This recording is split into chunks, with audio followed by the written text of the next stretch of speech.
Hi guys, and welcome back to my channel Living in Canada. I hope that all of you are having a great day so far, and especially that you're enjoying the spring and soon the summer. This is more of a channel update in which I wanted to give you a brief overview of what's to come in the next 10, 20, 30 videos. Over the next few months, I will be launching a ton of videos related to traveling in Canada, not just Toronto, but also other cities nearby. In case you've been following my channel for a while, then you know that my channel is not specifically about traveling, but it's in general about living in Canada, especially as an immigrant, about immigrating to Canada, daily life in Canada, studying, working. But as summer is coming soon and the weather is getting better and better, I guess that a lot of you guys are planning to travel more and explore Canada. I've not been around Canada as much as I would like to. In the first 2-3 years that we've moved here to Canada, we've pretty much been focused on studying,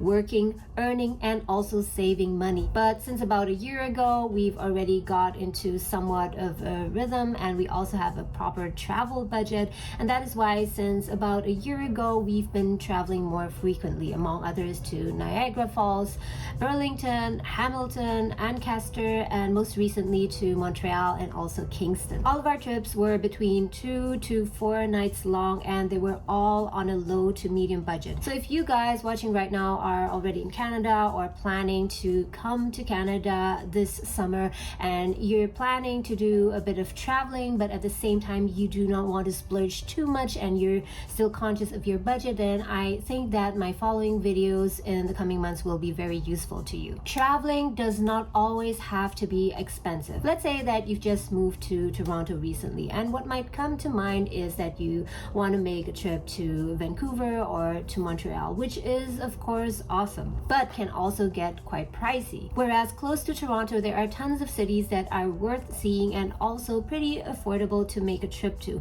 including the cities that I just mentioned to you: Burlington, Ancaster, Mississauga, and so on. I will cover various things such as places to eat, including cheap eats, cafes, bars, using public transportation to travel, biking, and places where you can do sightseeing without breaking the bank. For starters, in case you're interested in making a trip from Toronto to Montreal, I just launched a video on taking the Via Rail from Toronto Union Station to Montreal just 1-2 days ago. So in case you're planning to take the Via Rail train to any of your travel destinations this summer, then make sure that you check that out. And as usual, if you guys have any ideas and requests for future videos, please feel free to leave them down in the comments below, and I will try my best to make a video on it if I feel that I have something to say on that. As always, thank you so much for watching, guys. Enjoy the summer, and I'll see you again soon.